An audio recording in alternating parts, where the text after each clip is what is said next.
震惊！皇帝竟然也疼爱过宜修，这是在什么时候呢？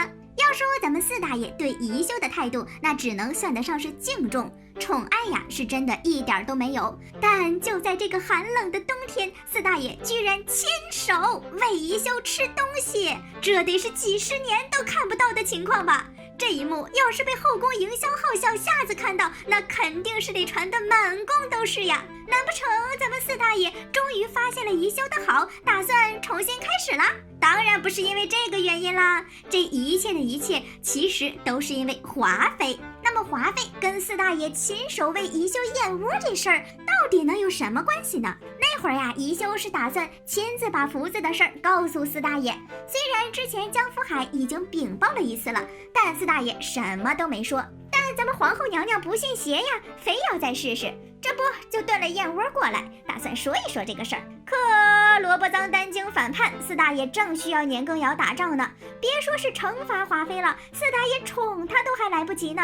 这会儿听到宜修再次提起福子之死，他心里呀门儿清得很。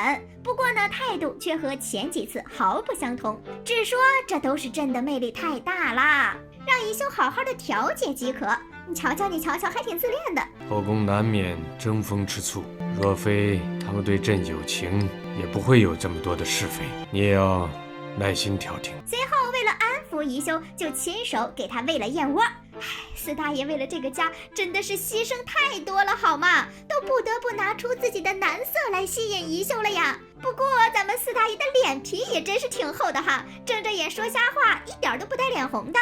等到了过年的时候，大家一起给他敬酒，他还特意抠了一下华妃，问人家干了没有啊？华妃，你也干了吗？那天呢，也恰好就是年羹尧平叛成功的日子。午后，西北来了捷报，说年羹尧平定了萝卜脏丹京之乱。看来呀，四大爷为了让年羹尧安心为自己冲锋陷阵，这段日子呀是没少给华妃开启特殊待遇呀。不过正是那次的年会，让华妃彻底记住了纯元的特殊性。要是没有这一点呀，恐怕甄嬛日后的惊鸿舞也就不会出来了。宜修这次输就输在没有一个会打仗的哥哥呀，她也是真的惨呀。自己老公不爱自己，天天呢只能一个人待着。老公好不容易这次给自己喂了口燕窝，居然还是为了安抚自己，好让自己不去处置其他女人。宜修内心 OS： 臣妾终究是错付了呀。甄嬛小象事件当中，其实还有这些细节。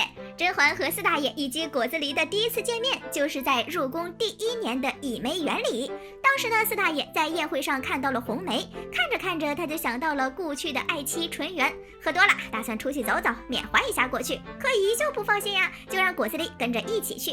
恰好呢，他俩就遇到了偷摸出来许愿的甄嬛，以及暗中观察的于莺儿。事儿就是这么个事儿，但小象事件从头到尾就不简单。那天是过年晚上，大家都在参加紫禁城年会，只有甄嬛身体不好，所以留在了自己宫里。闲着也是闲着呀，锦汐就提议说剪一剪窗花玩吧。小允子呢，恰好就剪了甄嬛的小象，大家看着这小象正热闹着呢。锦汐又说起宫里流行过年祈福，宫中有这样的习俗，在除夕之夜，若是把心爱的东西挂到树枝上，而且挂得越高越好，便可以祈福。但剪窗花这个提议，不就是因为甄嬛说院子里光秃秃的吗？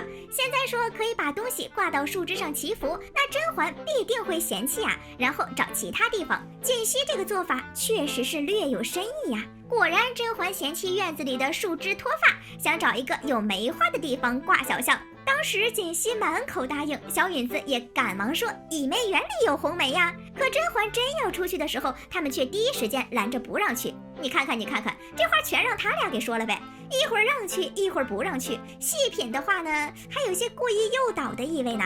毕竟锦汐知道四大爷最爱纯元，去倚梅园缅怀爱妻也不是不可能。而且这剪纸活动一开始就是锦汐提出来的，怎么有一种锦汐做了一个大局的感觉呢？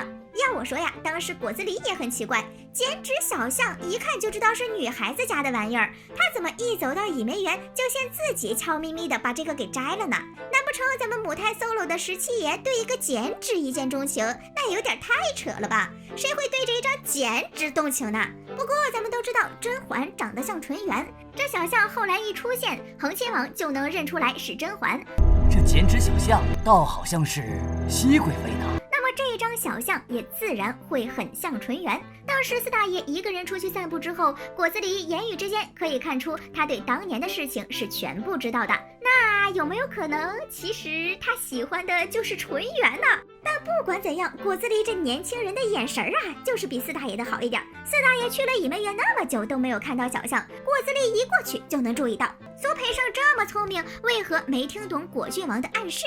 四大爷自从在乙梅园遇到那位吟诗女孩，就吩咐苏培盛去找啊，自己呢就和果子狸在屋里下起了棋。四大爷是不知道人家长什么样，但咱们小果果拿走了小象，他心里可门儿清呀，他知道这姑娘长什么模样，所以呢，这下着棋的时候就开始走神儿。等着苏菲把于婴儿带过来的时候，果子狸就知道他找错了人。后来四大爷念了几句诗，这于婴儿啊明显是听不太懂他的意思。果子狸为了验证内心的想法，就骗于婴儿说这是李白的诗。实际上啊，四大爷念的这几句诗出自朱敦儒的《鹧鸪天》，跟李白一点关系都没得。可于婴儿却真信了，以为这诗是李白的。这个时候，果子狸就明白苏菲这差事呀是没办好，一不小心找错了人。走到店外之后，又提醒苏菲东西交错了人。这路走错了不打紧，这东西交错了人，那可就不好办了。然而当时的他正处于干了好事的兴奋状态，根本没听懂果子狸的深意。后来再去追问的时候，果子狸干脆说自己呀只是顺嘴儿。但是这当奴才的怎么可能耳朵这么不好使呢？这要是在四大爷面前的话，不得拖下去受刑？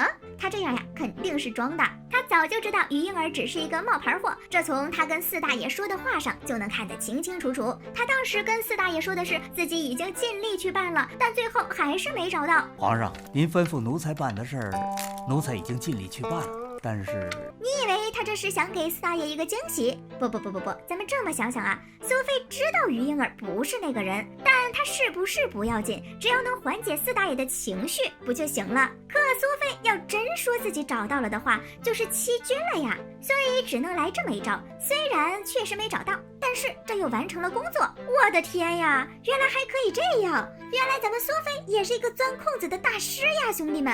好了，本期视频就到这里啦，宝宝们别忘了点赞、评论哦，比心！